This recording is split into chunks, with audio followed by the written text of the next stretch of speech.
Saludos amigos. Hoy nos embarcaremos en un viaje a una época en la que el poder había perdido todo sentido, donde los títulos nobles y el alto linaje ya no servían de escudo para sus portadores. En una era en que los samuráis, ayer leales, levantaban sus espadas contra sus señores, los santos monjes tomaban las armas y el mundo comenzaba a ser gobernado por los más despiadados y astutos. Esto no es ficción, sino la cruda realidad de Japón en la segunda mitad del siglo XV. Un país que una vez se sometió a la voluntad única del shōgun, y ahora se ha dividido en decenas de provincias en guerra entre sí. Una época en que las antiguas leyes se convirtieron en polvo y las nuevas se escriben con el filo de la espada.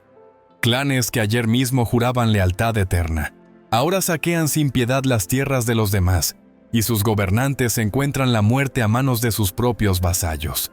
El poder, que parecía inquebrantable, se desmorona ante nuestros ojos. Cada señor feudal influyente ya se ve a sí mismo como el nuevo soberano de todo el país. Esta época pasó a la historia con el nombre de Sengoku Jidai, la época de los estados en guerra. Aquí, la guerra dejó de ser una trágica excepción para convertirse en la norma cotidiana. Las alianzas se forjan al amanecer y se disuelven al anochecer. Cada batalla es una partida sofisticada, donde las principales cartas de triunfo no son solo la fuerza, sino también la astucia, el asquenillo y la traición. Si esta historia fuera adaptada como una serie, superaría en complejidad a Juego de Tronos y en realismo a cualquier epopeya conocida. Pero en medio de este caos devorador, nacen aquellos que serán capaces de tomar el destino del país en sus propias manos. Son personas con una historia única, con sus propios métodos y grandes objetivos. Entre ellos se encuentra Oda Nobunaga, un hombre que decidió quemar el viejo mundo hasta los cimientos para construir uno nuevo sobre sus cenizas. No reconocía las tradiciones, despreciaba a la aristocracia y valoraba por encima de todo la fuerza bruta y una determinación inquebrantable.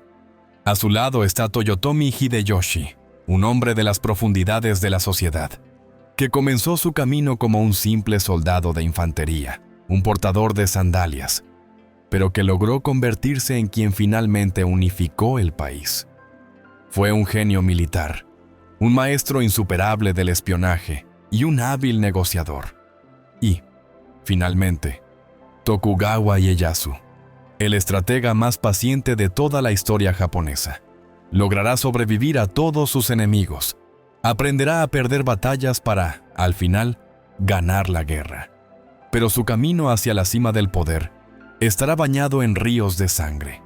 Se enfrentarán a los más grandes señores de la guerra de su época, sobrevivirán a la traición de las personas más cercanas, reprimirán rebeliones, evadirán asesinos secretos, repelerán ataques de ninjas y desentrañarán miles de conspiraciones. Comencemos esta historia desde el principio, desde el momento en que Japón se sumió en el abismo del caos. La segunda mitad del siglo XV. El país, que durante siglos se había mantenido en un frágil equilibrio entre el poder del shogunato y las ambiciones de la aristocracia de los clanes, se encuentra al borde del abismo.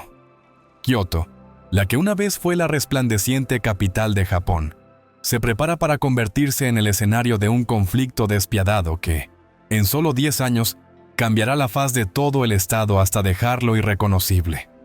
Esta guerra no estalló de repente.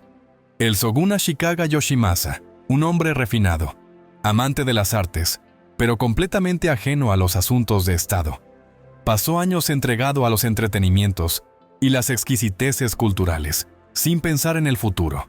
No tenía heredero, y por eso designó como su sucesor a su hermano menor, Ashikaga Yoshimi. Parecía que la decisión estaba tomada y que el orden se mantendría, pero el destino tenía otros planes. En el año 1465, el shōgun tuvo inesperadamente un hijo, Ashikaga Yoshihisa. La cuestión de la sucesión al trono, que hasta hace poco parecía cerrada, se convirtió instantáneamente en un motivo de hostilidad abierta. Los dos clanes más influyentes de Japón, los Hosokawa y los Yamana, se vieron envueltos en esta lucha, y cada uno hizo su apuesta. El clan Hosokawa, que en ese momento prácticamente controlaba la política del shogunato, apoyó al hermano del shogun, Yoshimi, mientras que el poderoso clan Yamana se puso del lado del recién nacido, Yoshihisa. En el año 1467, las calles de Kioto se convirtieron en un verdadero campo de batalla. Samuráis de ambas facciones inundaron la capital. Sus barrios se llenaron de destacamentos armados y comenzaron los primeros enfrentamientos feroces. Nadie podía imaginar entonces que este conflicto se prolongaría durante una década entera y borraría prácticamente a Kioto de la faz de la tierra. La ciudad ardía una y otra vez. El fuego devoraba majestuosos templos de madera, se extendía a los puentes y destruía barrios enteros de la nobleza, convirtiendo las prósperas calles en ruinas humeantes. Los samuráis saqueaban, mataban y destruían todo a su paso. Kioto, que una vez fue el centro de la cultura, el poder y el comercio, se convirtió en un gigantesco cementerio. El verano de 1473 fue especialmente cruel. Después de varias batallas sangrientas, las fuerzas del clan Hosokawa capturaron una parte significativa de la capital. Pero el clan Yamana, no queriendo aceptar la derrota, recurrió a la táctica de tierra quemada.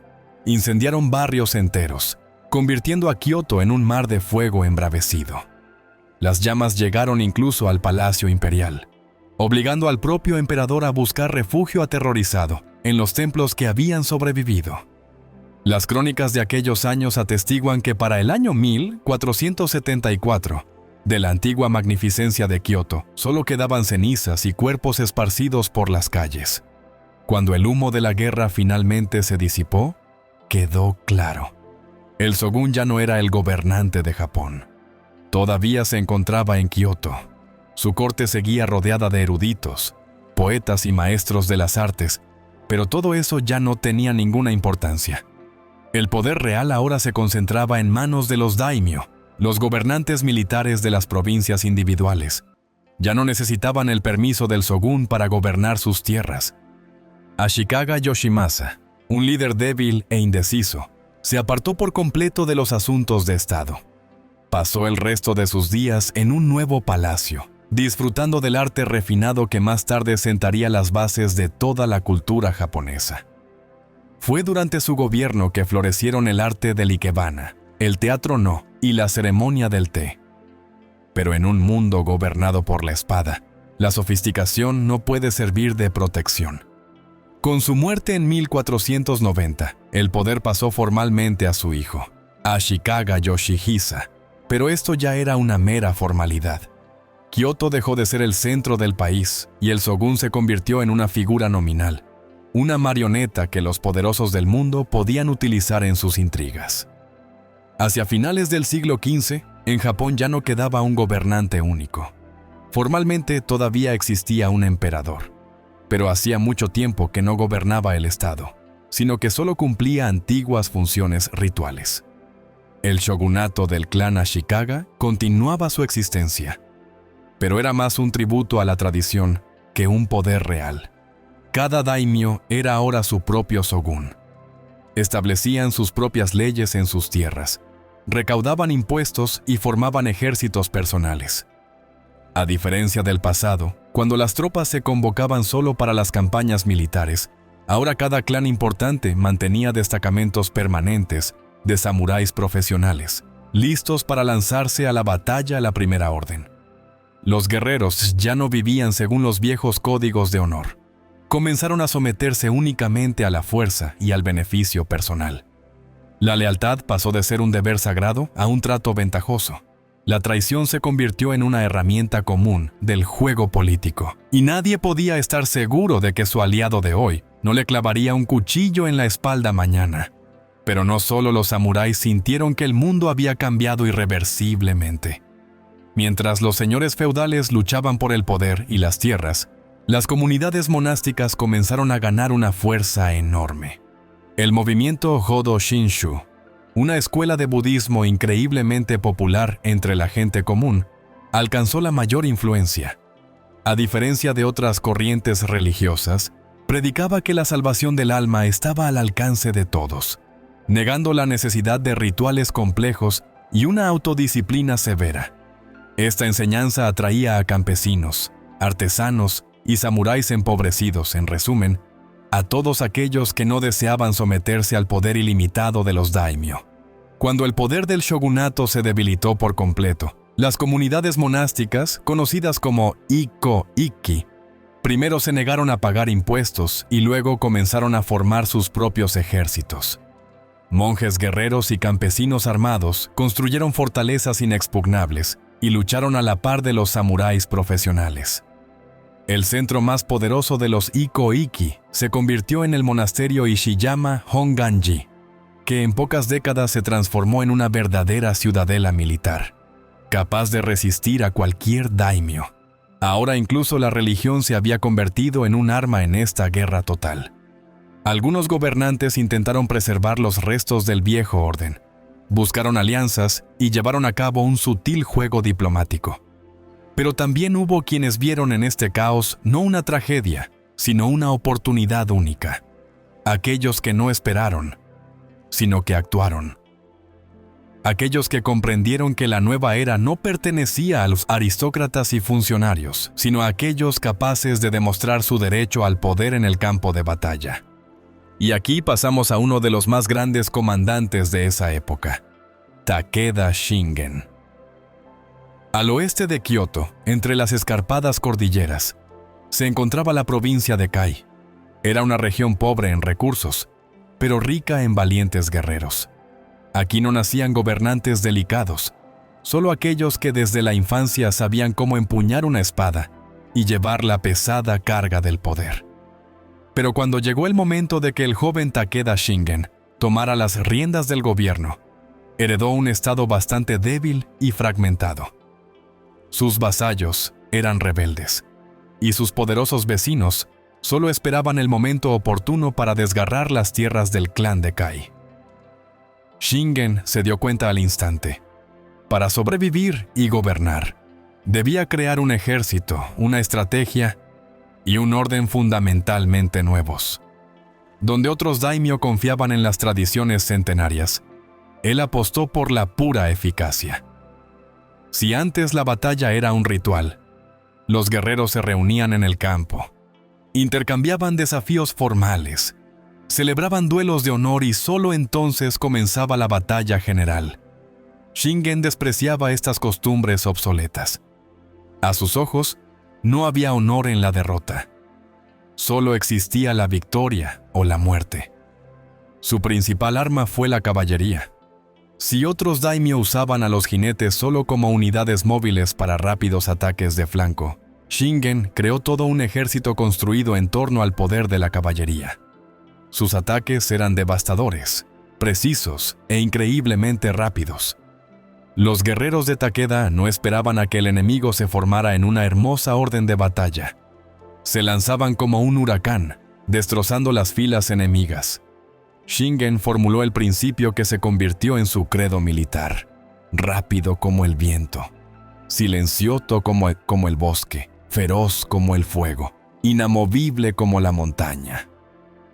Estas 4 cualidades se convirtieron en el símbolo de su táctica única: atacar con la velocidad del rayo, defender creando un escudo humano impenetrable, abrumar al enemigo con una fuerza despiadada y esperar pacientemente a que el enemigo se agotara para asestar un golpe único pero mortal. Pronto, en el camino de Shingen, apareció un hombre que no le era inferior ni en valentía ni en genio estratégico: Uesugi Kenshin. Su enfrentamiento se convirtió en una de las páginas más legendarias de la historia de Japón. Si Takeda Shingen era la encarnación del cálculo frío y la estrategia impecable, Uesugi Kenshin se convirtió en el símbolo del honor marcial y el espíritu inquebrantable. Ambos nacieron para la victoria, y sus destinos inevitablemente debían cruzarse en el campo de batalla. Pero antes de que Kenshin se convirtiera en uno de los gobernantes más temibles de la era Sengoku, Su vida estuvo llena de pruebas, intrigas y profundas búsquedas espirituales. A diferencia de la mayoría de los daimyo de su tiempo, no solo luchaba por el poder, sino también por sus principios. El futuro señor de las provincias del norte nació en un mundo donde la traición era la norma. Su verdadero nombre era Nagao Kagetora. Era el cuarto hijo del jefe de la casa Nagao, que, a su vez, era vasallo del poderoso clan Uesugi. Nadie imaginaba que precisamente a él le tocaría un día tomar el poder. Pero el destino decidió lo contrario. Cuando su hermano mayor, el heredero legítimo, demostró ser un gobernante débil e indeciso, Kagetora no buscó el poder. Pero, al ver que su familia corría el riesgo de perder toda su influencia, aceptó el desafío que se le presentaba. A la edad de 18 años, tomó las armas contra su propio hermano. Una lucha interna corta pero cruel terminó con su triunfo. Kagetora fue reconocido como el nuevo jefe de la casa. Pero sus pruebas apenas comenzaban. El clan Uesugi, al que servía su familia, también se encontraba en una profunda crisis. Su gobernante murió sin dejar un sucesor digno, y Kagetora aprovechó este momento. No solo se unió a la lucha por el poder, sino que se convirtió en el nuevo líder de todo el clan Uesugi, adoptando el nombre de Uesugi Kenshin. Ahora era el gobernante de la poderosa provincia de Echigo, pero junto con el alto título, también ganó nuevos y aún más peligrosos enemigos.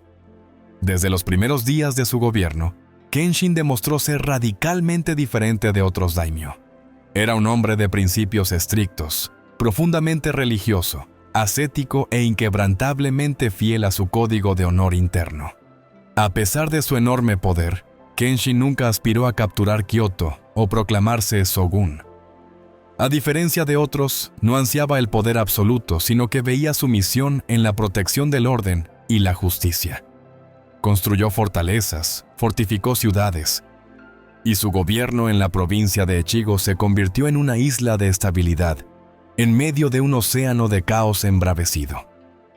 Creía sinceramente que era la encarnación terrenal de Bishamonten, la deidad budista de la guerra y la justicia.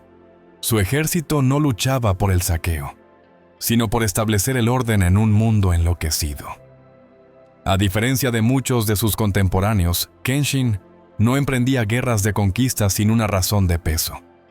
Intervenía solo cuando veía una injusticia flagrante, cuando los fuertes oprimían a los débiles, cuando el honor era pisoteado. Pero todo gobernante justo tiene enemigos, y el más peligroso de ellos ya lo estaba esperando. Uesugi Kenshin y Takeda Shingen nacieron para enfrentarse en duelo. Se encontraban en lados opuestos del campo de batalla, como encarnaciones vivientes de dos enfoques opuestos de la guerra. Uno era un estratega calculador, que utilizaba magistralmente cualquier recurso para lograr la victoria. El otro, un verdadero guerrero para quien la batalla era una manifestación de la voluntad superior, una prueba de espíritu y valor.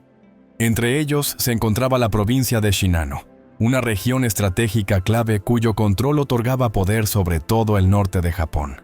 Y ambos comandantes estaban dispuestos a pagar cualquier precio por esta tierra. Así comenzó uno de los mayores enfrentamientos de la historia de Japón.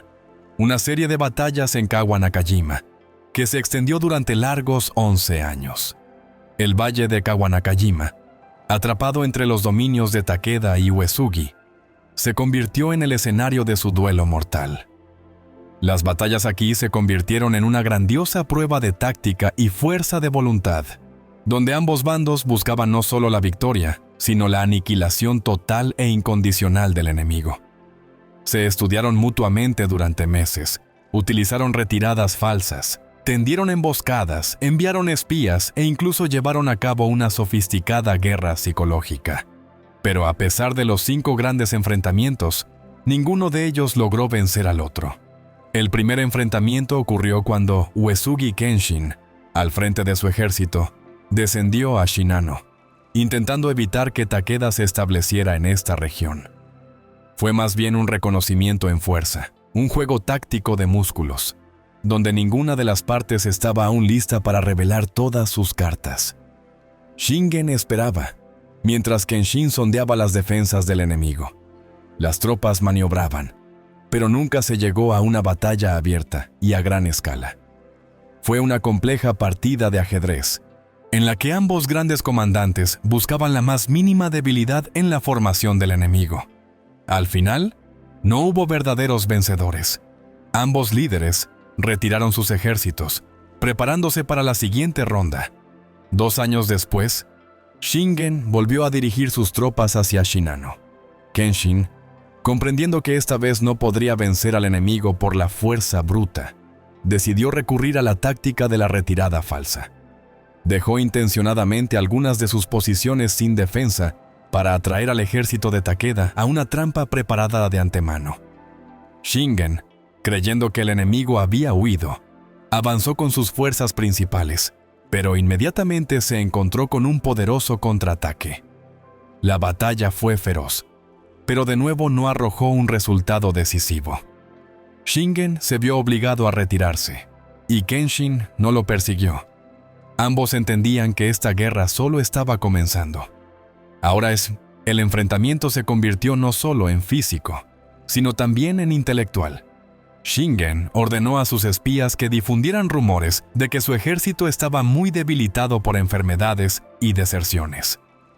Kenshin reunió a sus tropas, esperando asestar un golpe decisivo, pero cuando se acercó al campamento enemigo, resultó que era una astuta emboscada. Ambos comandantes se retiraron de nuevo sin una victoria decisiva, pero ahora su respeto mutuo no hacía más que crecer. La cuarta batalla fue la culminación de toda esta guerra de varios años. Kenshin trajo consigo un ejército de 20,000 hombres, decidiendo que había llegado el momento de asestar un golpe mortal.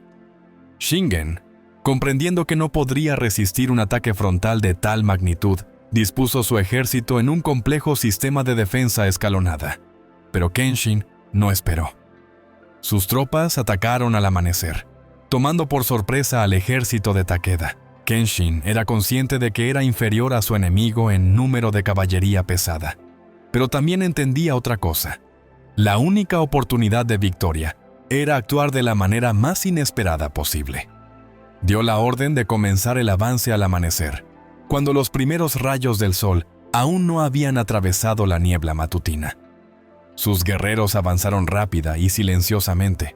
Los guerreros de Shingen aún no se habían despertado por completo cuando el primer destacamento de Uesugi ya estaba cruzando el río. La legendaria caballería de Takeda, acostumbrada a ataques organizados y potentes, fue tomada por sorpresa. Las tropas de Kenshin irrumpieron como una avalancha a través de las primeras líneas de defensa, rompiendo la formación de arqueros y haciendo retroceder a los lanceros. La batalla estalló en el mismo centro del campamento, alrededor de la tienda del cuartel general de Shingen, donde sus consejeros más cercanos intentaban comprender en pánico lo que estaba sucediendo. Kenshin, sin dudar un segundo, lideró personalmente su destacamento y se lanzó al corazón del campamento enemigo.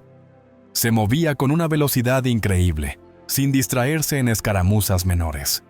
Sus hombres se abrían paso hacia el cuartel general del comandante. Los enemigos caían uno tras otro, y los samuráis de Takeda ni siquiera se daban cuenta de que ante ellos estaba el propio gobernante de Echigo.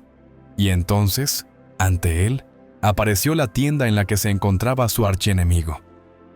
Shingen, en ese momento, no estaba en el campo de batalla. Estaba sentado en un tatami, observando tranquilamente el mapa y la disposición de sus tropas. Todo sucedió en cuestión de segundos. Kenshin, a caballo, irrumpió en la tienda y levantó su espada para atacar. Pero Shingen no se desconcertó. Se dio cuenta de que no tendría tiempo de agarrar su propia espada, pero sus instintos no le fallaron. Levantó instantáneamente su abanico de guerra plegable, un ganbai, y desvió el primer golpe. El acero de la espada chocó con un sonido metálico contra el resistente metal del abanico. Kenshin lanzó varios golpes furiosos más, pero Shingen continuó defendiéndose, desviándolos con una calma asombrosa. En ese momento, los guardaespaldas de Shingen finalmente reaccionaron y se lanzaron a proteger a su señor. Kenshin comprendió que la oportunidad única se había perdido, y se retiró rápidamente antes de que pudieran rodearlo. Las tropas de Takeda, recuperándose del shock inicial, se reorganizaron y comenzaron un poderoso contraataque que obligó al ejército de Uesugi a retirarse de nuevo al otro lado del río. Después de esta batalla, nadie podía decir con certeza quién había obtenido la victoria. Ambos ejércitos sufrieron enormes pérdidas, perdiendo a miles de sus mejores guerreros, pero ninguna de las partes logró una ventaja decisiva. La última y quinta batalla en Kawanakajima no fue tan sangrienta como la cuarta, pero se convirtió en la prueba final del genio táctico de ambos comandantes. Esta vez, Shingen, dándose cuenta de que su ejército era demasiado vulnerable a los ataques frontales repentinos de Kenshin, aplicó la táctica de las posiciones falsas. Dejó una parte de sus tropas a la vista, mientras que las fuerzas principales se ocultaban detrás de las colinas. Cuando el ejército de Kenshin atacó, se encontró inmediatamente con una emboscada y un fuerte golpe desde los flancos. Pero tampoco aquí hubo una victoria final. Los ejércitos se retiraron de nuevo, comprendiendo finalmente que ninguno podría destruir al otro sin pagar por ello con pérdidas catastróficas. Después de la quinta batalla, Takeda y Uesugi nunca más lucharon directamente entre sí. Su enemistad continuó, pero ya en forma de asedios a fortalezas individuales, maniobras políticas y enfrentamientos entre sus vasallos. Se respetaban profundamente. Cuando, muchos años después, Shingen murió, Kenshin, según la leyenda, lloró amargamente a su mayor enemigo. El mayor enfrentamiento militar de la era Sengoku no trajo la victoria a ninguno de ellos, pero pasó a la historia para siempre como un ejemplo insuperable de maestría táctica, voluntad de hierro y verdadero honor samurái. Mientras Takeda y Uesugi perdían a miles de sus mejores guerreros en batallas agotadoras por cada pedazo de tierra, una amenaza completamente diferente maduraba en el sureste de Japón. Si los daimyo del norte estaban absortos en una lucha interminable por mantener un frágil equilibrio de poder, en la región de Tokai apareció un hombre que no deseaba luchar por provincias individuales. Quería conquistar todo el país por completo. El nombre de este hombre era Imagawa Yoshimoto. A diferencia de muchos advenedizos de esa época, provenía de una de las dinastías aristocráticas más antiguas y nobles. Mientras que la mayoría de los clanes samurái tomaban el poder por la fuerza de las armas, el clan Imagawa tenía raíces profundas y sólidas. Sus antepasados ocuparon los puestos más altos en el shogunato, y el propio Yoshimoto recibió la mejor educación de su tiempo. Estudió no solo estrategia militar, sino también poesía, caligrafía e incluso literatura clásica china. Desde la infancia le inculcaron que no era solo un guerrero, sino un hombre nacido para gobernar. Y él lo creyó. Cuando Yoshimoto heredó el poder sobre el clan, sus dominios ya estaban en un orden relativo. Sus tierras eran ricas, sus vasallos leales, y sus vecinos, al parecer, no representaban una seria amenaza para él. Pero no le bastaba con ser solo uno de los daimyo fuertes. Veía que el país estaba destrozado. Sabía que Kioto había perdido su antiguo esplendor y entendía perfectamente: quien lograra tomar el control de la capital podría proclamarse el verdadero gobernante de todo Japón. Concibió una marcha sobre Kioto sin precedentes en aquellos tiempos. En el año 1559, comenzó a reunir un ejército. Bajo sus estandartes se reunieron más de 40,000 guerreros, uno de los ejércitos más grandes y mejor equipados de la época. Fortaleció su retaguardia, estableció líneas de suministro impecables, proveyó al ejército de caballos, provisiones y las armas más modernas, y planeó meticulosamente la campaña. Todo indicaba que él podría ser el hombre que finalmente unificaría Japón. Pero en esta historia había un matiz importante. Su camino hacia la capital pasaba por los dominios de un daimyo pequeño pero increíblemente ambicioso. Un hombre cuyo nombre pocos conocían entonces. Un hombre que en el futuro estaba destinado a cambiar el destino de todo el país. El nombre de este daimyo era Oda Nobunaga. Desde su infancia, Oda Nobunaga parecía a los demás un hombre que nunca podría convertirse en un verdadero líder. En una época en que a los samuráis se les educaba desde la cuna en estrictas tradiciones de disciplina, respeto a los mayores y seguimiento incondicional de los rituales, él rompía con facilidad todas las reglas imaginables e inimaginables. Podía presentarse en una ceremonia oficial con ropa sencilla y gastada, comía como un plebeyo, y podía pasar días enteros en compañía de niños del pueblo o realizando entrenamientos desordenados para sus guerreros. Se reía abiertamente de sus maestros, despreciaba la refinada ceremonia del té y organizaba competiciones caóticas entre sus vasallos, poniendo a prueba no tanto su habilidad marcial como su capacidad para pensar de forma no convencional y tomar decisiones rápidamente. Los ancianos de su clan lo miraban con abierta desaprobación. Los vasallos susurraban a sus espaldas, y algunos incluso llamaban abiertamente al joven la vergüenza de la familia Oda. Pero ninguno de ellos se daba cuenta de que detrás de esa máscara de aparente estupidez y excentricidad se escondía una mente aguda como una cuchilla y un cálculo frío. Nobunaga veía lo que otros no entendían. Se daba cuenta de que el viejo mundo se estaba desmoronando y que las tradiciones centenarias ya no eran capaces de contener el creciente caos. Mientras otros jóvenes herederos de familias nobles memorizaban poemas y perfeccionaban las reverencias rituales, él reflexionaba sobre cómo ganar en una guerra donde las viejas reglas ya no funcionaban. Cuando en el año 1551 su padre, Oda Nobuhide, falleció, muchos en el clan esperaban que esto finalmente sentara la cabeza al heredero. Ahora, como cabeza de familia, estaba obligado a comportarse como corresponde a un gobernante, guardar luto, escuchar los consejos de los mayores y mostrar el debido respeto a su difunto padre. Pero en lugar de eso, se presentó en la ceremonia fúnebre con ropa de diario, agarró un puñado de ceniza de incienso y la arrojó directamente sobre el altar, tras lo cual se dio la vuelta en silencio y se fue. En ese momento, entre los ancianos del clan cundió el pánico. Algunos consideraron su acto una manifestación de locura, otros, un sacrilegio. Decidieron que Nobunaga no era capaz de gobernar.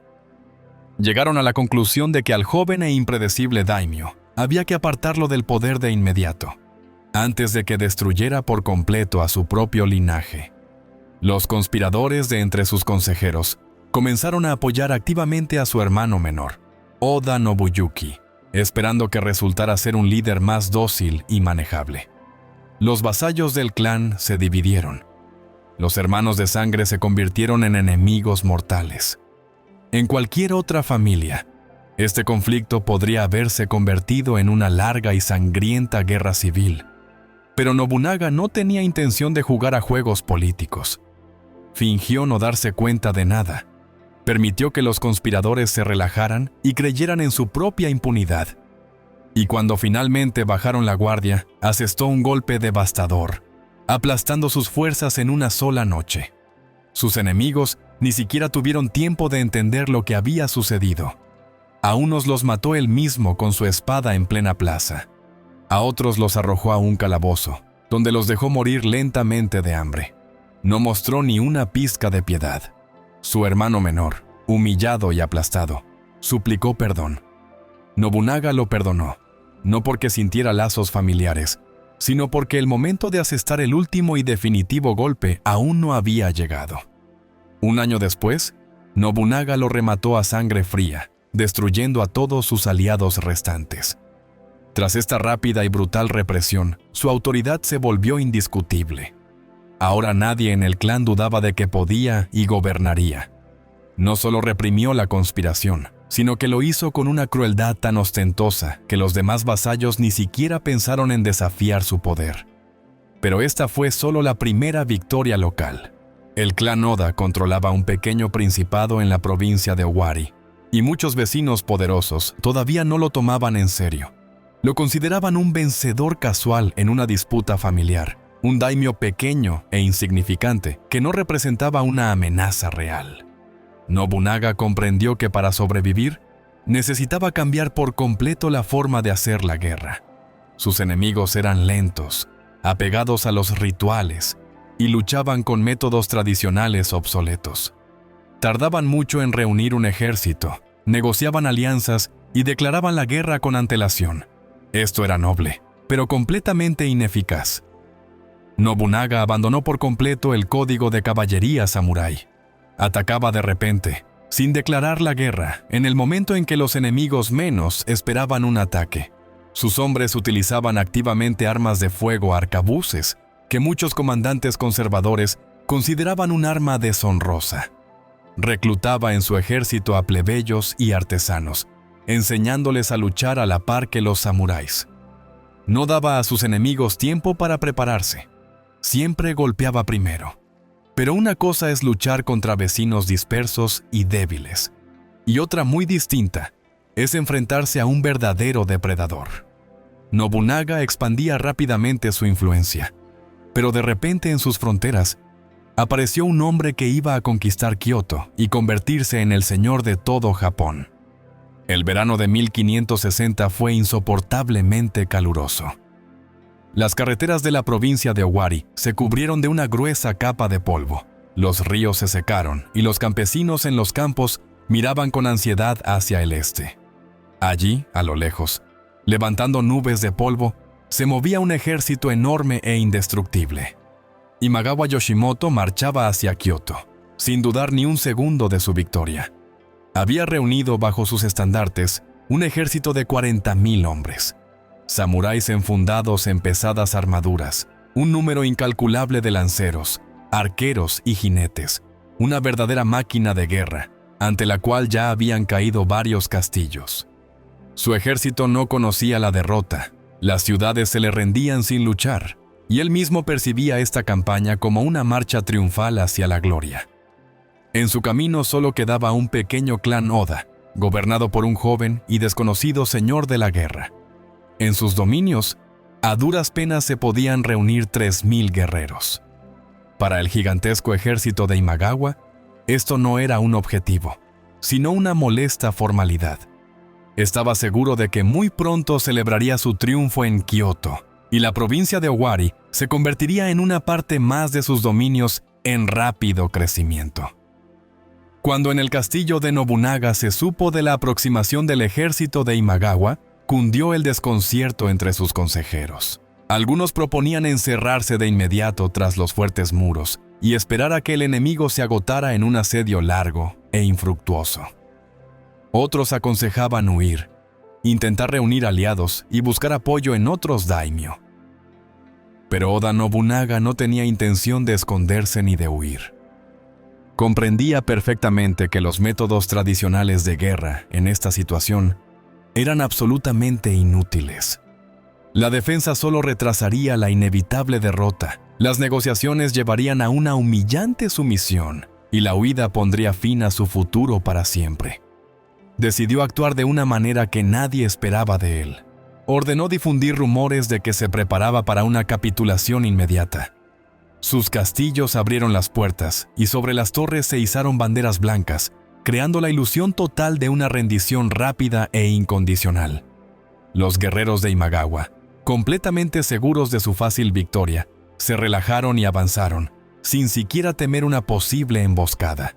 Y en ese mismo momento, Nobunaga con su pequeño destacamento ya preparaba un golpe mortal.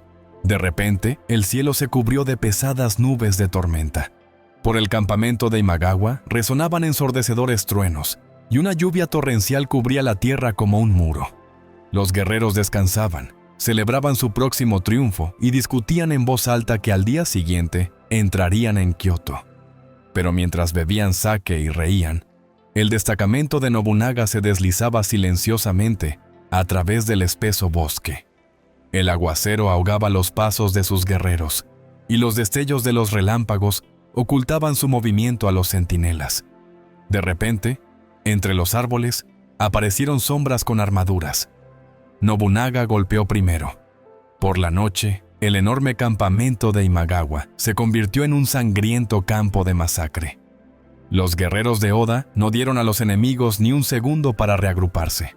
Irrumpieron en las tiendas, prendieron fuego a las carpas y mataron sin piedad a los centinelas somnolientos. El ejército de Imagawa, en pánico, Intentó tomar sus armas, pero ante ellos no había un campo de batalla habitual donde pudieran formarse en órdenes de batalla. Tropezaban con los cuerpos de sus compañeros, resbalaban en el barro y no entendían de dónde vendría el siguiente golpe. Los enemigos huyeron aterrorizados.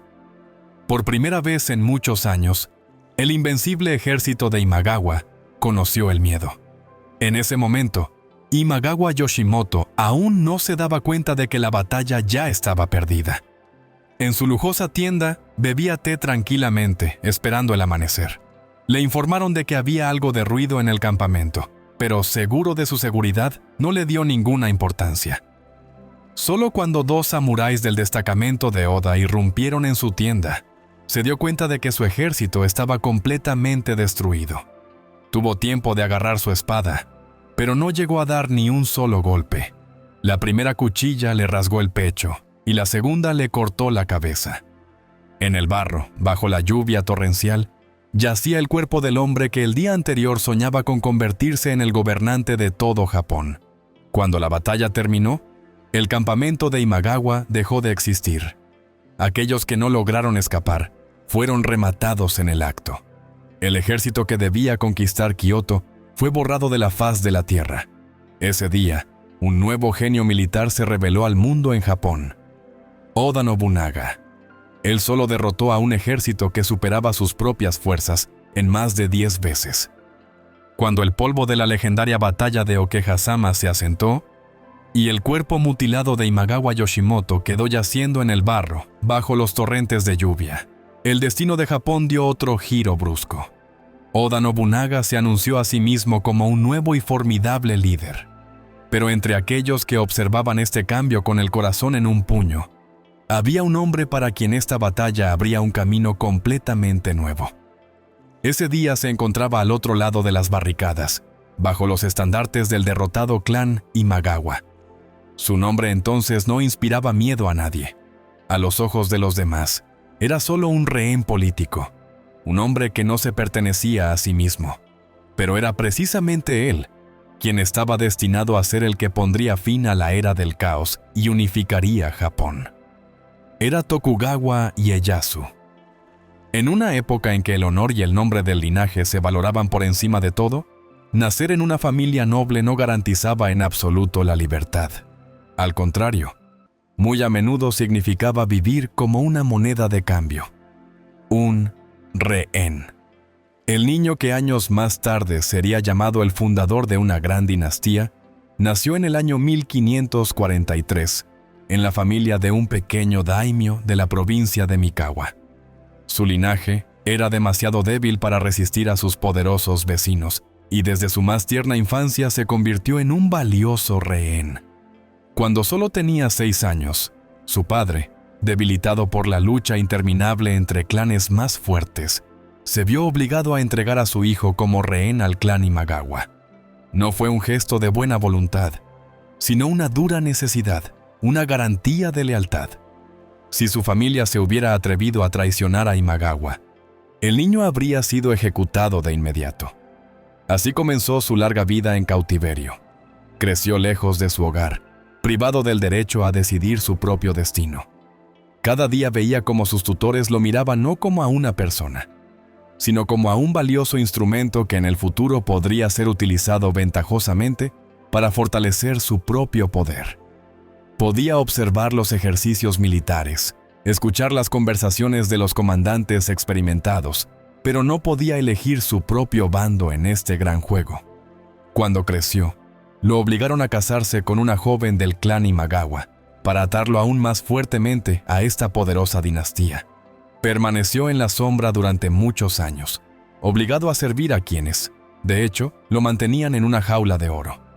Pero cuando el trueno resonó sobre el campo de Okehazama, y Nobunaga con fuego y espada destruyó el campamento de Imagawa y destrozó su ejército, Ieyasu comprendió que ahora su vida dependía de una única elección correcta.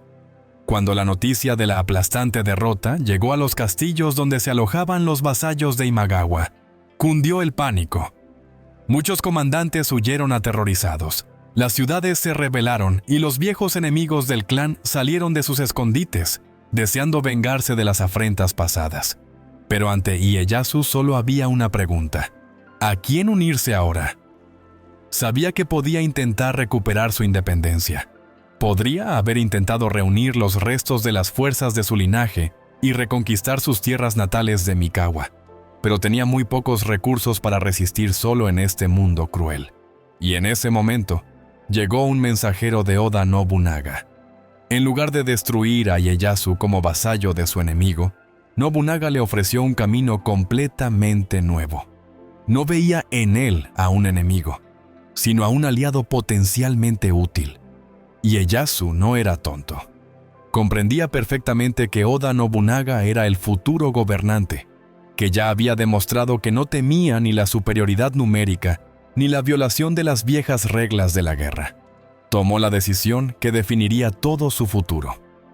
Rompió todos los lazos con el debilitado clan Imagawa, se pasó al bando de Nobunaga y por primera vez en su vida se convirtió en el dueño de su propio destino.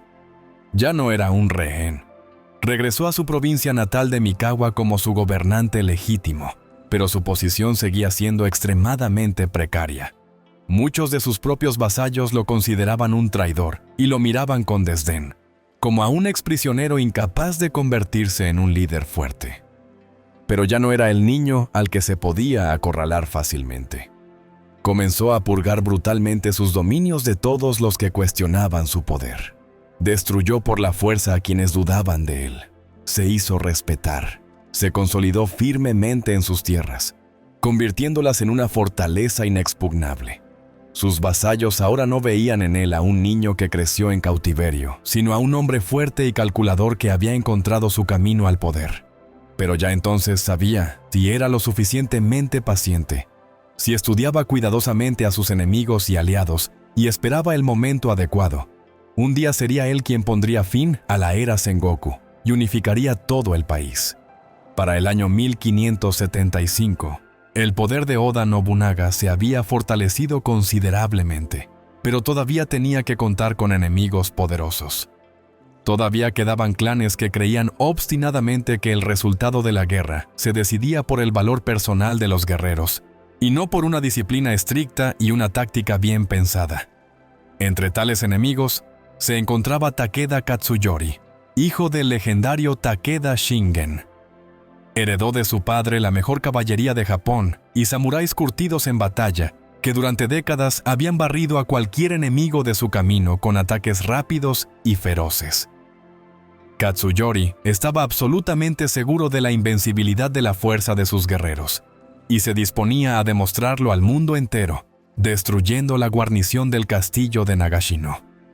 En la primavera de 1575, las tropas del clan Takeda invadieron la provincia de Mikawa y sitiaron esta fortaleza, que estaba bajo el control de uno de los colaboradores más cercanos de Tokugawa Ieyasu. Dentro de los muros, solo quedaban 500 defensores, y era evidente que no podrían resistir solos. Pero sabían que la ayuda ya estaba en camino. Uno de los guerreros logró escabullirse a través de las densas filas enemigas y llegar hasta Tokugawa, informándole de la situación crítica.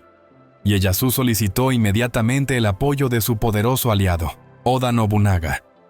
Este no solo accedió a ayudar a salvar el castillo, sino que también decidió que sería el momento ideal para humillar de una vez por todas al invencible ejército de Takeda. El ejército combinado de Oda y Tokugawa, que contaba con 38,000 hombres, se dirigió hacia el castillo. Pero Nobunaga no tenía intención de entrar en una batalla abierta tradicional. Él mismo eligió el lugar para la futura batalla, la llanura junto al río Rango, a pocos kilómetros del castillo sitiado de Nagashino. Aquí ordenó a sus ingenieros que construyeran fortificaciones defensivas, largas filas de barricadas de madera y empalizadas, que debían ralentizar y desbaratar la formación de la caballería enemiga. Pero su arma principal fueron los arcabuces. Colocó a 3,000 soldados armados con armas de fuego, pero no los dispuso en una, sino en 3 líneas. La idea era simple, pero genial. La primera línea hace una descarga, tras lo cual se retira inmediatamente para recargar, mientras que la segunda línea ya abre fuego, y detrás de ella se prepara la tercera. De esta manera, una ráfaga continua de balas de plomo no debía dar al enemigo ni un solo segundo de respiro.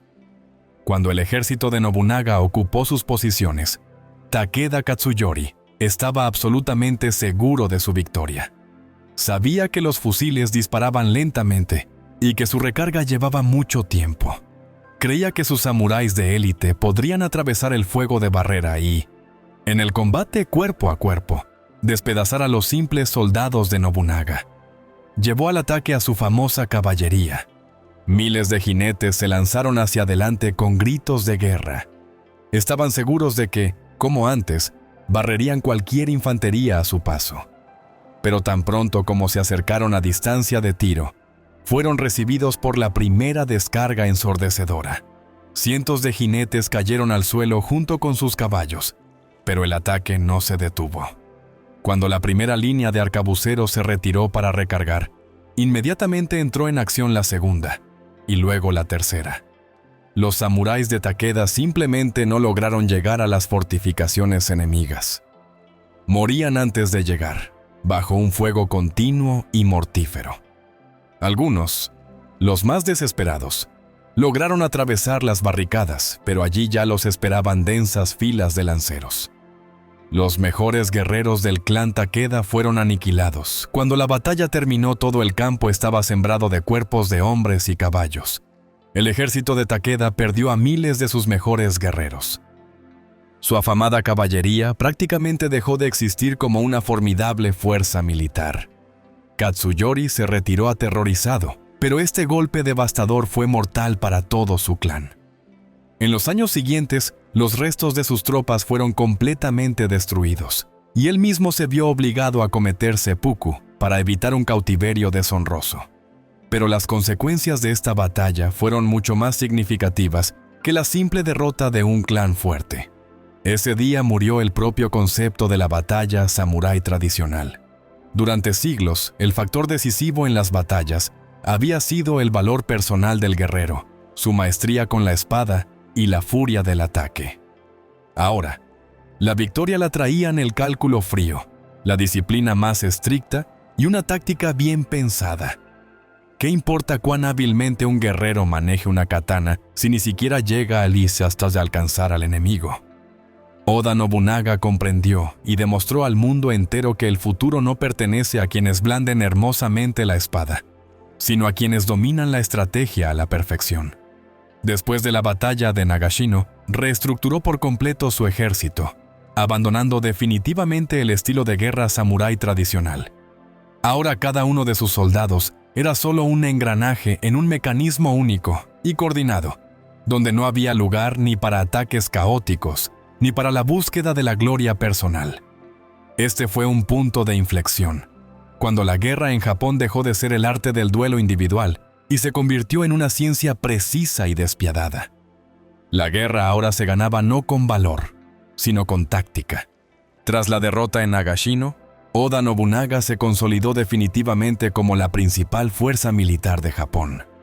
Demostró que la disciplina y las armas de fuego superaban cualquier espíritu de lucha, y continuó construyendo un sistema en el que todo el poder debía pertenecerle exclusivamente a él. Pero incluso después de que poderosos comandantes se convirtieran en sus vasallos y sus ejércitos marcharan victoriosos por las provincias conquistadas, su poder seguía siendo incompleto. Era solo una cáscara externa, dentro de la cual aún se ocultaban las fuerzas que durante siglos habían gobernado el país desde las sombras. Entre estas fuerzas, el enemigo más peligroso e irreconciliable eran los monasterios budistas. No existían simplemente como centros religiosos, sino como verdaderas organizaciones político-militares. Durante siglos, gozaron de total independencia, firmaron alianzas militares con clanes samuráis, provocaron sangrientas rebeliones, y sus líderes a menudo poseían un enorme poder e influencia. Los monjes guerreros, conocidos como Sohei, eran algunos de los luchadores más experimentados y peligrosos del país. Dominaban a la perfección las naginatas, las espadas y los arcos, y luchaban con la misma ferocidad y disciplina que los mejores samuráis.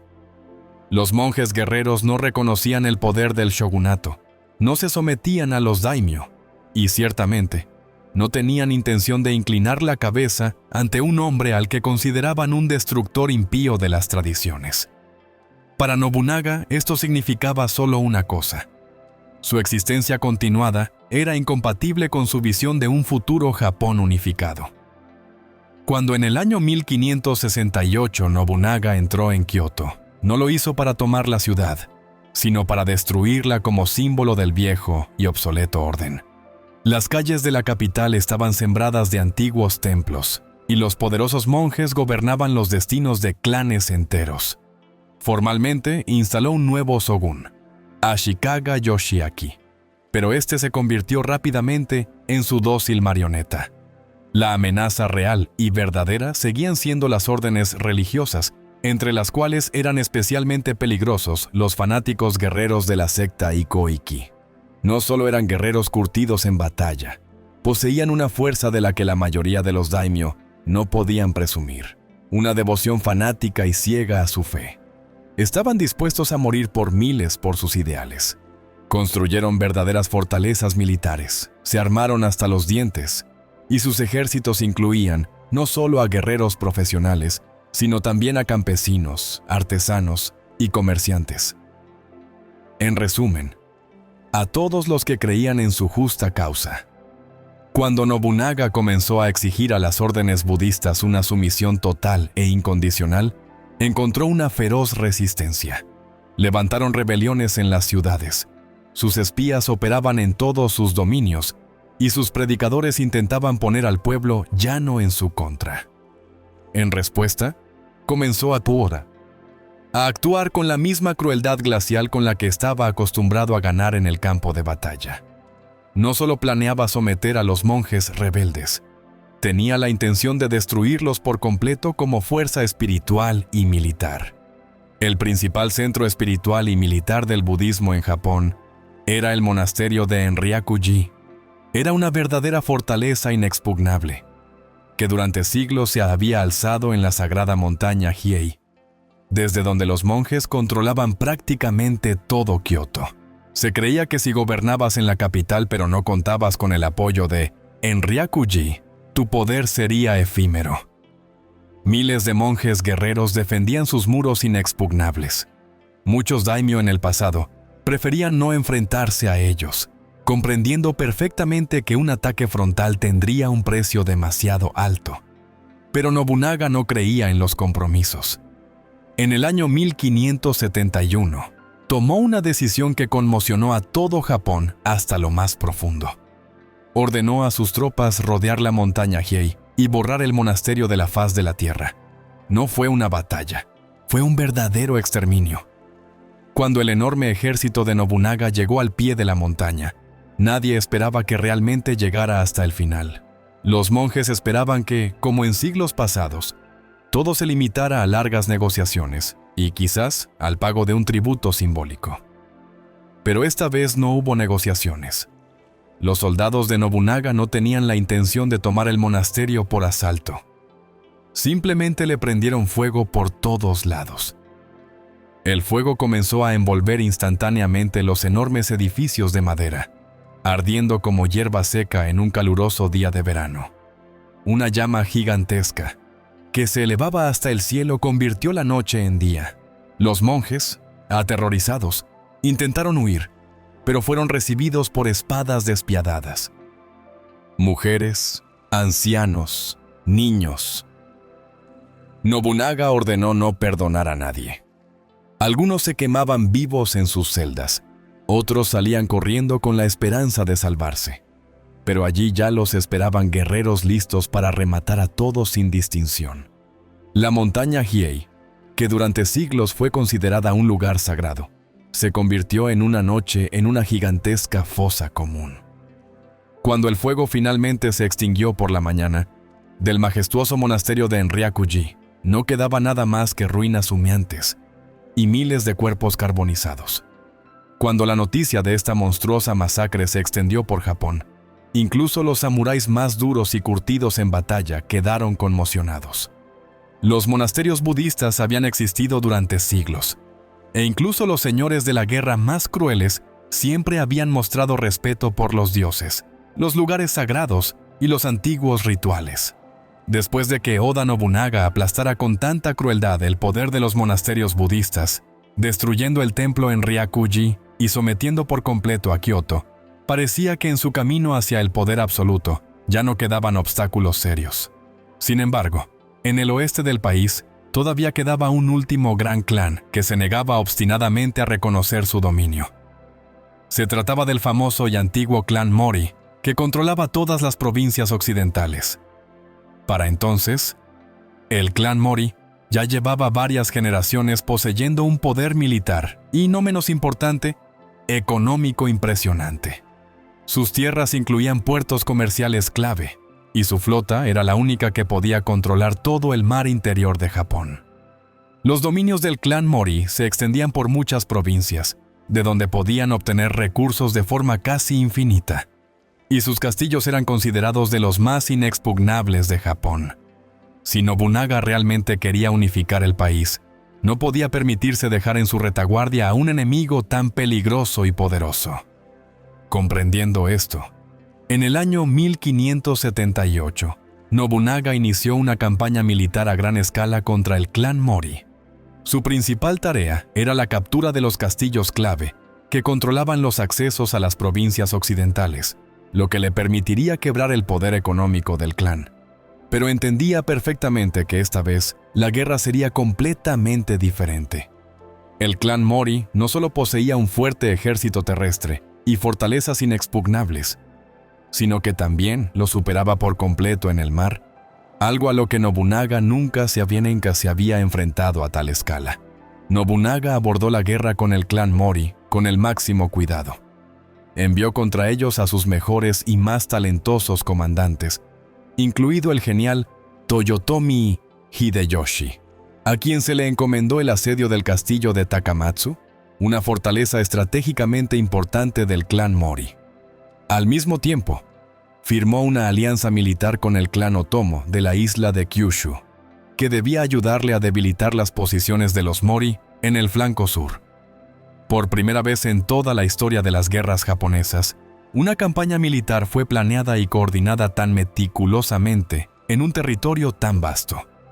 Pero el clan Mori no tenía intención de rendirse sin luchar.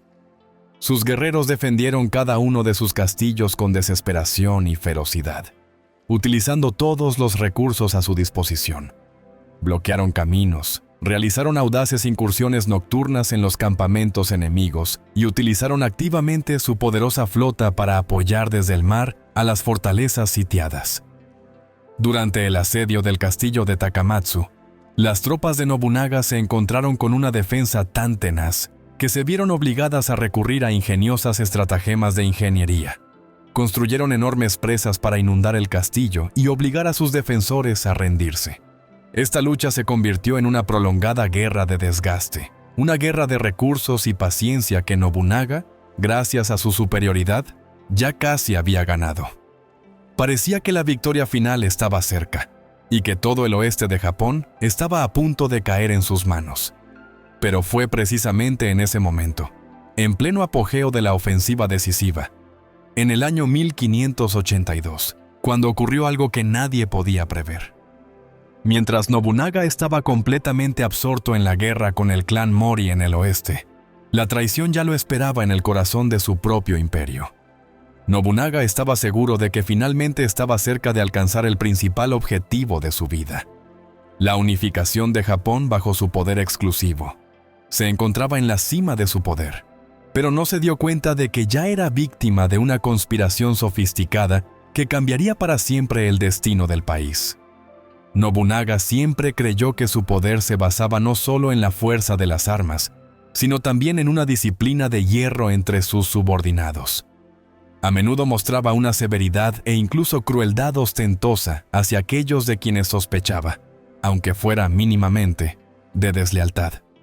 Sin embargo, en los últimos años, se había acostumbrado demasiado a su superioridad absoluta y completamente concentrado en la guerra en el oeste. No se dio cuenta de que en su círculo más cercano se estaba gestando un plan traicionero. El principal protagonista de esta conspiración fue Akechi Mitsuhide, uno de sus generales más confiables y talentosos. Akechi era un hombre de destino complejo, inteligente, excelentemente educado, pero al mismo tiempo increíblemente orgulloso y resentido. Nobunaga a menudo lo humillaba públicamente, se burlaba de sus puntos de vista conservadores sobre la vida y la guerra, y lo obligaba a someterse a su voluntad a cualquier precio, por humillante que fuera. Poco a poco, estas afrentas y un descontento oculto se acumularon en el alma de Akechi, convirtiéndose en un ardiente deseo de venganza. Comprendía perfectamente que oponerse abiertamente a Nobunaga era absolutamente inútil. Era necesario asestar un golpe único, pero preciso, rápido y completamente inesperado. Un golpe del que su señor ya no podría recuperarse. En junio de 1582, Nobunaga, completamente seguro de su próximo éxito, se dirigió a Kioto con una pequeña escolta personal para descansar y prepararse para las celebraciones con motivo de la inminente victoria sobre el clan Mori. Se detuvo en el templo de Hon-Oji, un lugar que le era familiar y, como él creía, un refugio completamente seguro. En la noche del 21 de junio, Akechi Mitsuhide, al frente de su ejército, rodeó repentinamente el templo. Nobunaga se despertó por el ruido de la batalla y los gritos de guerra, y comprendió al instante que lo habían traicionado. Aquel que siempre había controlado todos los acontecimientos fue tomado por sorpresa. Los guerreros de Akechi irrumpieron en el territorio del templo, haciendo retroceder rápidamente a los pocos guardaespaldas de Nobunaga. Parecía que al gran comandante no le quedaban posibilidades de salvación, pero decidió librar su última batalla, digna de su gran vida. Nobunaga luchó desesperadamente, matando personalmente a todo aquel que intentaba entrar en la sala principal del templo. Pero los enemigos eran demasiados, y sus últimos defensores caían uno tras otro. Cuando se dio cuenta de que la batalla estaba perdida y no había ayuda que esperar, Nobunaga tomó la única decisión digna de un gran samurái. Se retiró a las profundidades del templo en llamas y cometió seppuku, no permitiendo que los enemigos lo capturaran ni vieran su muerte. Su enorme imperio y todos sus sueños de un Japón unido se encontraron al borde de la ruina, y el país se sumió de nuevo en el abismo del caos. La conspiración de Akechi Mitsuhide lo cambió todo y abrió el camino al poder a personas completamente diferentes que, sin embargo, ya habían sido educadas por el propio Nobunaga y estaban listas para continuar su gran obra. Pero él mismo nunca lo vería. Su última batalla en el templo de Hon-Oji se convirtió no solo en el trágico final de su vida, sino también en un punto de inflexión para toda la historia de Japón. Tras la muerte de Oda Nobunaga, Japón se encontró de nuevo al borde de una guerra civil a gran escala. La noticia de la traición y la repentina muerte de Nobunaga sorprendió a Tokugawa Ieyasu en una posición extremadamente desfavorable y peligrosa. Se encontraba en Osaka, lejos de sus tierras natales y de su ejército principal, rodeado de territorios en los que en cualquier momento podían unirse sus antiguos y nuevos enemigos. Ieyasu comprendía perfectamente que su vida pendía de un hilo y que el camino a casa, a la provincia de Mikawa, sería largo, difícil y mortalmente peligroso. La muerte de Nobunaga cambió instantáneamente todo el equilibrio político de poder en el país. El ejército del traidor Akechi Mitsuhide comenzó a buscar frenéticamente aliados y a perseguir a los enemigos de su antiguo señor, mientras que los partidarios del derrotado Nobunaga se encontraban en completa confusión. Para Ieyasu, esto significaba que ahora se había convertido en uno de los principales objetivos. Sus enemigos, y en primer lugar las tropas de Akechi, comprendían perfectamente que era vital para ellos eliminar al último y poderoso aliado del daimyo asesinado. Era de sus perseguidores de quienes Ieyasu y su pequeño destacamento tenían que esconderse. El camino a casa pasaba por la provincia de Iga, un lugar que en la época de los estados en guerra era considerado casi el más peligroso de todo Japón.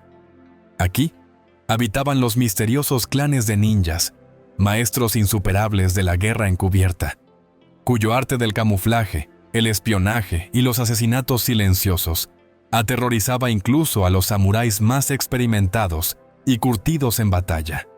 Rara vez alguien se atrevía a invadir el territorio de estos clanes sin su permiso. Ejércitos enteros se perdían sin dejar rastro en los densos bosques, y los guerreros desaparecían sin dejar rastro, sin siquiera entender lo que les había sucedido.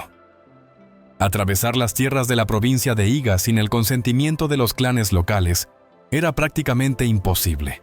Sin embargo, entre los compañeros de Ieyasu había un hombre que no solo sabía cómo atravesar con seguridad los dominios de los ninjas, sino que también poseía la autoridad suficiente para negociar con sus líderes. Era Hattori Hanzo, un leal guerrero de Mikawa, cuya vida y origen estaban estrechamente ligados a la provincia de Iga. Combinaba el valor de un samurái y la astucia de un maestro de la guerra encubierta. Fue por esta combinación única de velocidad fulminante, crueldad en la batalla y astucia que recibió su famoso apodo Demonio Hanzo. Era respetado y temido tanto por enemigos como por aliados. Fue Hattori Hanzo quien asumió la total responsabilidad de salvar a su señor, Ieyasu. Fue personalmente a Iga, donde logró acordar con los clanes ninja locales que ayudaran a Tokugawa a pasar con seguridad por sus peligrosas tierras. Sin embargo, el peligro seguía siendo enorme. Los perseguidores, enviados tras ellos por Akechi Mitsuhide, estaban por todas partes. No eran solo samuráis comunes, sino también exploradores excelentemente entrenados que peinaban las montañas y los bosques en busca del fugitivo. Sabían que del éxito de esta operación dependía el futuro de todo Japón. Si Ieyasu era capturado o asesinado, Akechi podría fortalecer significativamente sus posiciones, destruyendo por completo todo el legado de Nobunaga. El destacamento de Hanzo se movía exclusivamente de noche, evitando caminos y cualquier espacio abierto.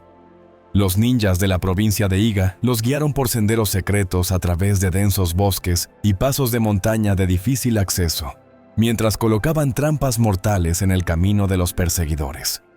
Cuando los exploradores de Akechi finalmente encontraron su rastro, Hattori y sus hombres entraban en enfrentamientos cortos y fulminantes, golpeando a los enemigos con tal velocidad y sorpresa que no tenían tiempo ni de entender de dónde les caía la muerte.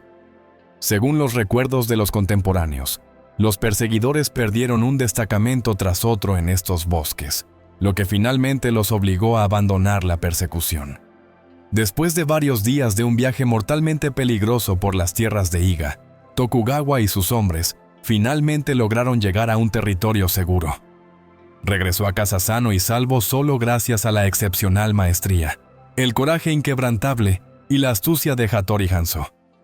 Desde entonces, Ieyasu convirtió a los ninjas de Iga en su propia policía secreta de élite, y a Hanzo mismo lo hizo comandante de su destacamento de guardia personal.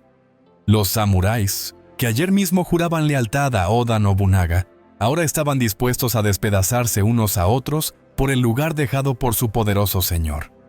Entre los muchos comandantes que intentaron aprovechar la situación, había un hombre cuyo origen y pasado diferían radicalmente de todos los demás. Era Toyotomi Hideyoshi. Hideyoshi nació en una familia campesina pobre y no pertenecía a los nobles linajes samuráis. Su increíble camino hacia la cima del poder era absolutamente impensable según los estándares del Japón tradicional, donde el estatus y el origen lo decidían todo.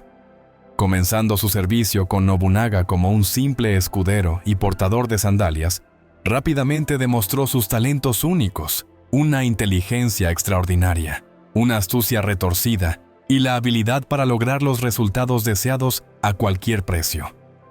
Gracias a estas cualidades, ascendió rápidamente, saliendo del barro para llegar a la élite de la sociedad samurái paso a paso.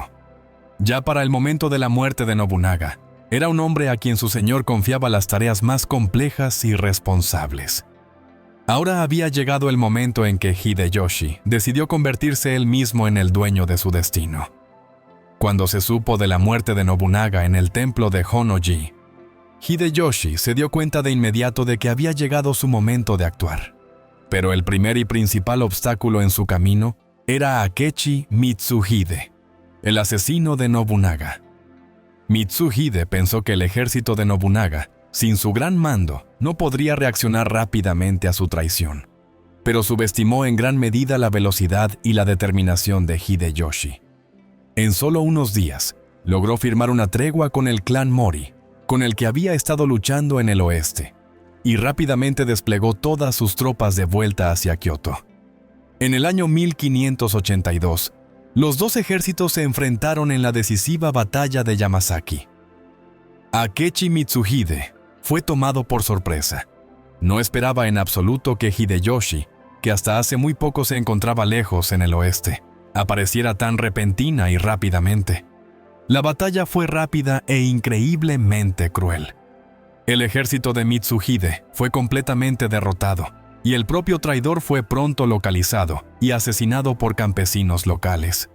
Esta brillante victoria fue el primer paso de Hideyoshi para convertirse en el heredero de pleno derecho de Nobunaga y en el comandante más poderoso de Japón. Pero para él esto era solo el comienzo. Otros generales de Nobunaga, como Tokugawa Ieyasu y Shibata Katsuye, también tenían sus propias ambiciones, por lo que la feroz guerra por el poder continuó. Sin embargo, Hideyoshi actuó con frialdad y cálculo, eliminando a sus rivales uno por uno y destruyendo sin piedad a todos los que intentaban desafiar su derecho al liderazgo. Una de las victorias más significativas de Hideyoshi fue la batalla de Shizugatake en el año 1583. Aquí derrotó definitivamente a las fuerzas de sus principales rivales del linaje Shibata. Después de esta aplastante derrota, ya nadie podía desafiarlo abiertamente, y aquellos que aún dudaban prefirieron reconocer voluntariamente su poder para no repetir el triste destino de sus anteriores oponentes. Así, Toyotomi Hideyoshi, un ex campesino, logró lo que hasta hace poco parecía absolutamente imposible. Unificó todo Japón bajo su gobierno exclusivo, completando lo que su gran predecesor, Oda Nobunaga, no había logrado hacer. Ahora no era solo un poderoso daimyo, se había convertido en el gobernante de facto de todo el país. Por primera vez en la historia de Japón, un hombre de tan bajo origen ocupó el puesto más alto en el estado, sometiendo a su voluntad a los orgullosos samuráis y obligándolos a aceptar su poder indiscutible.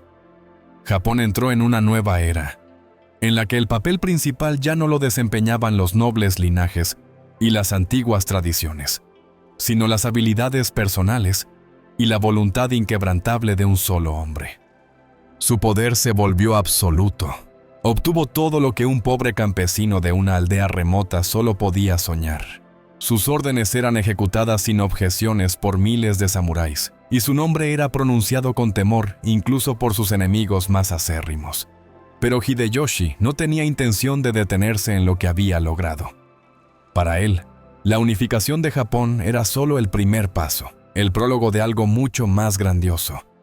Un sueño que ningún gobernante japonés antes que él se había atrevido siquiera a imaginar.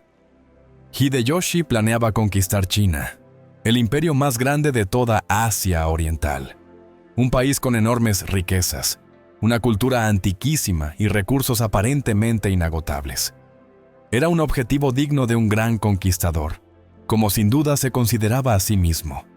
Pero en el camino hacia China se encontraba Corea, que se negaba categóricamente a permitir que los ejércitos japoneses pasaran por sus tierras. Entonces, Hideyoshi tomó la decisión de invadir primero Corea para usarla como trampolín para la posterior conquista de China. Comenzó la primera fase de la grandiosa invasión. Un enorme ejército, que contaba con casi 160,000 guerreros, fue transportado a través del mar e invadió rápidamente la península coreana. Al principio, el éxito de las tropas japonesas fue impresionante. Rápidamente capturaron varias ciudades importantes, derrotaron a las tropas coreanas en varias batallas y comenzaron a avanzar rápidamente hacia el interior del país. Pero esta rápida victoria resultó ser solo una ilusión de un triunfo fácil. Corea no era el tipo de enemigo que se podía conquistar con un solo golpe rápido y devastador.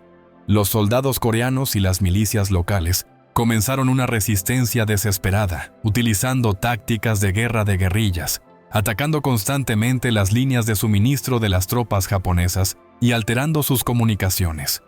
Peor aún, el poderoso imperio chino Ming se puso del lado de Corea, enviando un ejército de miles de hombres en ayuda de los coreanos. El ejército japonés, empantanado en interminables batallas y constantes ataques de guerrilla, comenzó a sufrir una grave escasez de alimentos y municiones. La guerra se convirtió en un conflicto prolongado, agotador y sangriento, que Hideyoshi no había previsto en absoluto. Pero el golpe más fuerte para los japoneses fue la guerra en el mar. El legendario almirante coreano Ji Sun-sin infligió una aplastante derrota a la flota japonesa. Sin comunicaciones marítimas y apoyo desde el mar, el ejército japonés en el continente quedó prácticamente aislado de recursos y refuerzos frescos. Los soldados comenzaron a morir en masa de hambre y enfermedades. La moral se desplomó e incluso los comandantes más experimentados comenzaron a dudar del éxito de toda esta campaña aventurera. Hideyoshi estaba furioso, pero no tenía intención de rendirse. En el año 1597, envió un segundo enorme ejército a Corea. Pero la situación se repitió exactamente.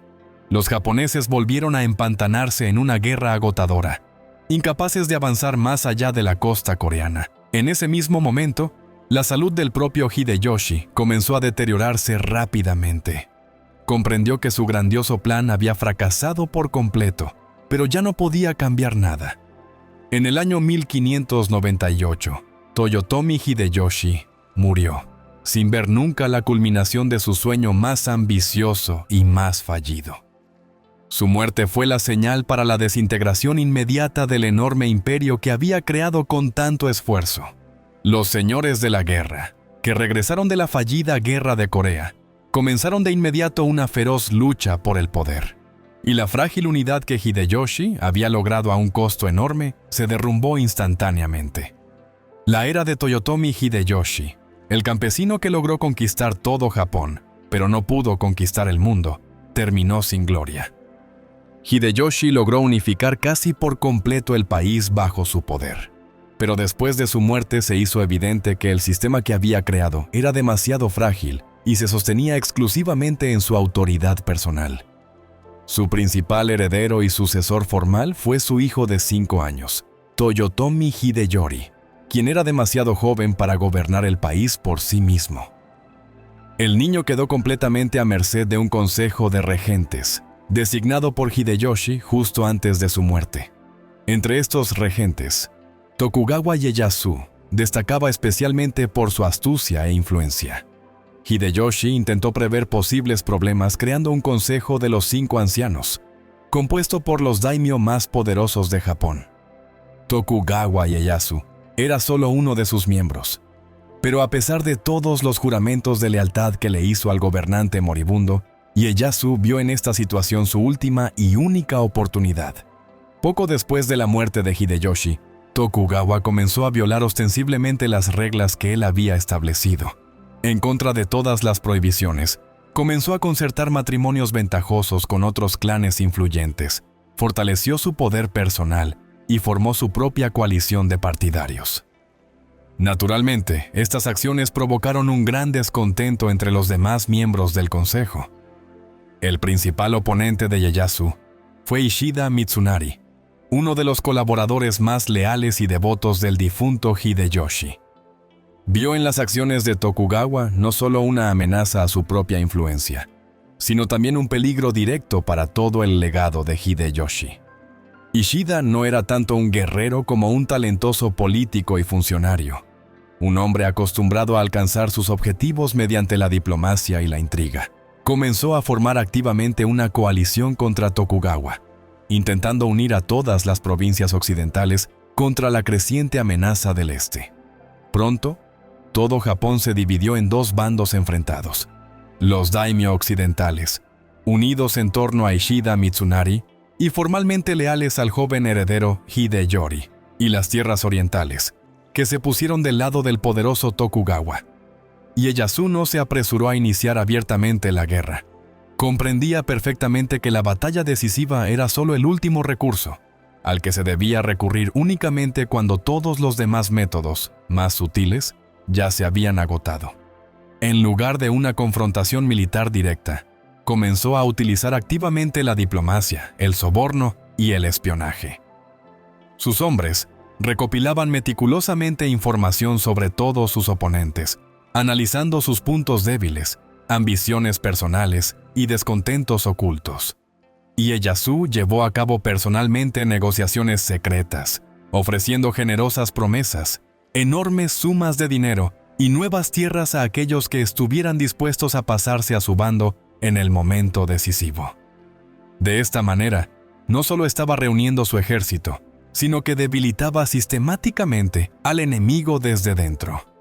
La figura clave sobre la que decidió influir fue el joven e indeciso Kobayakawa Hideaki, cuya elección podría finalmente inclinar la balanza hacia cualquier lado. Comandaba un ejército grande y bien equipado, y era formalmente un aliado de la coalición occidental. Pero Ieyasu le prometió en secreto vastos territorios y una alta posición en el Nuevo Japón, si traicionaba a sus aliados y se pasaba a su bando en el momento decisivo de la batalla. Así, Tokugawa, incluso antes del comienzo de la batalla, hizo todo lo posible para que sus enemigos estuvieran rodeados no solo en el campo de batalla, sino también en el sentido político. Cuando los dos bandos comenzaron a prepararse para el inevitable enfrentamiento, su resultado ya estaba en gran medida predeterminado por la diplomacia secreta y las astutas intrigas. Tokugawa entendía que el resultado de esta guerra se decidiría no solo por la fuerza de las armas, sino también por la habilidad para negociar, tejer intrigas y explotar las debilidades de sus enemigos. Y aunque muchos de sus oponentes aún no lo sabían, la victoria ya estaba de su lado, gracias a su habilidad para planificar, prever y derrotar a sus enemigos, incluso antes de que sus ejércitos se enfrentaran en el campo de batalla. Llegó la brumosa mañana del 21 de octubre del año 1600. Una espesa niebla se disipaba lentamente sobre la amplia llanura de Sekigahara, revelando a los ojos de decenas de miles de guerreros una escena grandiosa y aterradora. Dos enormes ejércitos se preparaban para entrar en la batalla decisiva, cuyo resultado determinaría el futuro de todo el país durante siglos. La coalición occidental, liderada por Ishida Mitsunari, estaba decidida. Sus líderes creían que su superioridad numérica y su posición defensiva más ventajosa les darían una ventaja indiscutible. Por otro lado, Tokugawa Ieyasu se mantenía tranquilo y confiado, porque ya había preparado de antemano su golpe decisivo, del que sus oponentes ni siquiera sospechaban. Sonaron los cuernos de batalla y los tambores, y los ejércitos comenzaron a acercarse. El campo de batalla se sumió instantáneamente en el caos. El silbido de las flechas, el estruendo de los disparos de arcabuz y el ensordecedor choque de espadas llenaron el aire. Al principio, parecía que las tropas de Ishida llevaban la delantera. Los poderosos destacamentos de la coalición occidental avanzaban con gran fuerza y furia, haciendo retroceder gradualmente a las tropas de Tokugawa. La situación para el ejército oriental se volvía cada vez más peligrosa. Sin embargo, Ieyasu no se apresuró a tomar medidas desesperadas. Continuó observando atenta y tensamente la colina de Matsuo, donde se encontraba el ejército fresco de Kobayakawa Hideaki. Era este joven e indeciso daimyo, al mando de un ejército grande y magníficamente equipado, la clave para la victoria en esta batalla. Ocupó una posición ventajosa en la colina, observando el curso de la batalla, pero obstinadamente no entraba en combate. El ejército de Ishida Mitsunari contaba desesperadamente con su apoyo, sin sospechar que Kobayakawa llevaba mucho tiempo en negociaciones secretas con Ieyasu. Sin embargo, en el momento más decisivo de la batalla, el joven comandante dudó y vaciló. Los minutos angustiosos se alargaron, pareciendo una eternidad, y ya parecía que no podría decidirse a tomar una decisión. Ieyasu, viendo que más demora podría costarle la victoria, tomó una decisión arriesgada pero genial. Ordenó a sus arcabuceros que abrieran fuego contra las posiciones de las tropas de Kobayakawa, como para empujarlo y obligarlo a tomar una decisión de inmediato. Este desesperado juego psicológico dio sus frutos. Sintiendo una amenaza directa y dándose cuenta de que más dudas podrían costarle la vida, Kobayakawa Hideaki finalmente levantó su bandera y dio la orden de atacar, pero no al ejército de Tokugawa, sino a su aliado de ayer, Ishida Mitsunari. Para el ejército occidental esto fue un verdadero shock. Los guerreros de Kobayakawa atacaron repentinamente la retaguardia y el flanco de la coalición occidental, sembrando el pánico y una confusión inimaginable por todas partes. Esta traición resultó fatal para Ishida. Sus soldados, que un momento antes se consideraban vencedores, ahora se encontraban atrapados por dos lados. El pánico se apoderó de sus tropas. La disciplina se derrumbó instantáneamente y en cuestión de horas, la aparentemente poderosa coalición occidental fue completamente derrotada y puesta en una huida caótica. Este fue el momento en que terminó toda una era. La batalla de Sekigahara significó el fin de 100 años de continuas guerras civiles, el fin de una lucha interminable por el poder, donde cada daimyo estaba dispuesto a entrar en una batalla mortal por cualquier pedazo de tierra o título prestigioso. Con esta grandiosa victoria, Tokugawa no solo eliminó a su último rival serio, unificó definitivamente todo Japón bajo su poder exclusivo. Después de la victoria en Sekigahara, Tokugawa Ieyasu se convirtió en un hombre al que nadie en el país podía desafiar. Todo el poder real estaba ahora concentrado en sus manos, y sus principales oponentes estaban muertos o completamente derrotados y ya no representaban ninguna amenaza.